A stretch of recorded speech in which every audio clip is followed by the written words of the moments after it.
उन्हाळ्यात पोटाला थंडावा देणारा, पचायला हलका असा ज्वारीचा पराठा कसा बनवायचा ते मी आज तुमच्याबरोबर शेअर करणार आहे. हे असे मऊसूद ज्वारीच्या पिठाचे पराठे तुम्ही दुपारच्या जेवणासाठी किंवा सकाळच्या नाश्त्यासाठी बनवू शकता. यामध्ये आपण गव्हाचं पीठ वापरलेलं नाही, त्यामुळे ज्यांना डायबिटीस आहे ते सुद्धा हे खाऊ शकतात. नमस्कार, स्वागत आहे सर्वांचं शिल्पा होम किचनमध्ये. चला तर मग रेसिपीला सुरुवात करूया. इथे एका बाउलमध्ये 1.5 कप ज्वारीचं पीठ घेतलेलं आहे. हे आपण नेहमी भाकरीसाठी पीठ वापरतो तेच घेतलेलं आहे.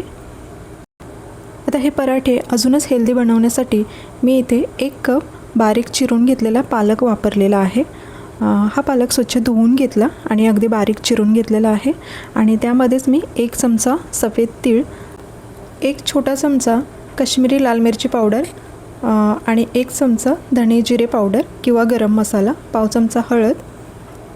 काश्मीरी लाल मिरची वापरल्यामुळे इथे या पराठ्यांना खूप छान कलर येतो. आता यामध्ये आपण एक वाटण तयार करून घालणार आहोत. त्यासाठी मी इथे घेतलेत लसणीच्या पाकळ्या, थोडंसं आलं, 3 ते 4 हिरव्या मिरच्या आणि थोडीशी कढीपत्त्याची पानं. आता हे मिक्सरमधून बारीक असं वाटून घ्यायचं आहे आणि ते आपण यामध्ये वापरणार आहोत. तर मी हे बारीक वाटून घेतलेलं आहे. आता हे सगळं काढून याच्यामध्ये ॲड करूयात. हिरव्या मिरचीचं प्रमाण तुम्ही तुमच्या अंदाजाने कमी जास्त करू शकता. मी इथे 3 ते 4 हिरव्या मिरच्या घेतलेल्या आहेत. आणि आता हे सगळं ॲड करून झालं की चवीपुरतं मीठ घालून घ्यायचे आणि हे सुरुवातीला पाणी न घालता हाताने व्यवस्थित मिक्स करून घ्यायचे, म्हणजे यामध्ये सगळे टाकलेले मसाले जे आहेत ते व्यवस्थित मिक्स होतील. आणि त्यानंतर आपण पाणी ॲड करून पीठ हे छान मळून घेणार आहोत. आता इथे मी बारीक चिरलेला पालक ॲड केला आहे. तुम्ही तुमच्या आवडीनुसार कोणत्याही भाज्या वापरू शकता. पीठ भिजवण्यासाठी जे पाणी वापरणार आहे ते हलकं कोमट करून घ्यायचं, म्हणजे जेव्हा आपण पराठे हे लाटू तेव्हा ते जास्त कडेने फुटणार नाहीत. त्यासाठी थोडंसं कोमट करून पाणी घ्यायचं आणि थोडं थोडं पाणी ॲड करून हे पीठ छान मळून घेते. तुम्हाला जर यामध्ये गव्हाचं पीठ वापरायचं असेल तरीसुद्धा वापरू शकता. पाव कप गव्हाचं पीठ वापरायचं, त्यामुळे जे आपण पराठे लाटतो तेव्हा जास्त फुटणार नाहीत.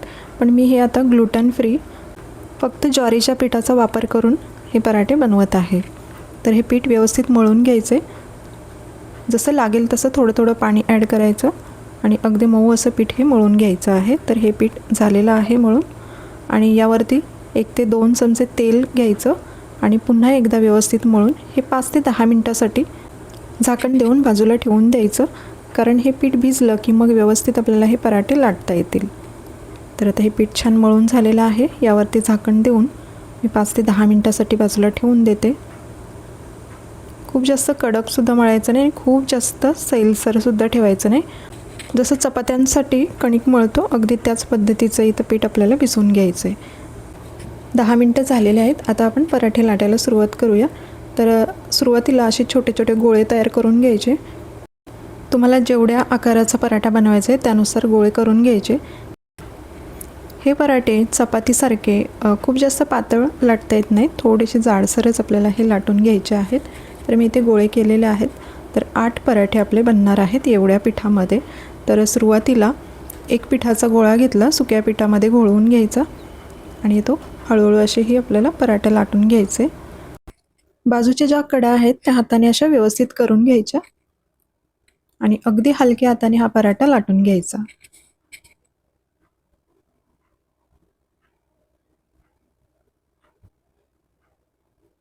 तर बघू शकता 1 पराठा आपला लाटून तयार झालेला आहे. तर गॅसवरती मी तवासुद्धा तापायला ठेवलेला आहे. तवा छान तापलेला आहे आणि मध्यम गॅसवरती हा पराठा आपल्याला शेकून घ्यायचे. तर एका बाजूने थोडा वेळ शेकला की मग दुसऱ्या बाजूने पलटी करून दुसऱ्या बाजूने सुद्धा शेकून घ्यायचे.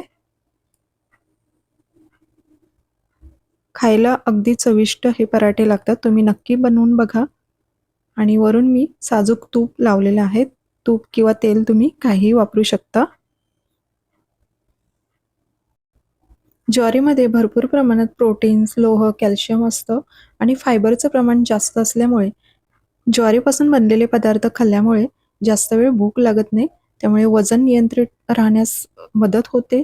तसंच शुगर लेवलसुद्धा कंट्रोलमध्ये राहते. त्यामुळे डायबिटीस ज्यांना आहे त्यांनी ज्वारीचं सेवन आपल्या आहारात नेहमी करायला पाहिजे. आता एक पराठा तयार झालेला आहे, तो मी प्लेटमध्ये काढून ठेवलेला आहे आणि सारख्याच पद्धतीने दुसरा एक पराठा तुम्हाला लाटून दाखवते. अगदी हलक्या हाताने लाटून घ्यायचं.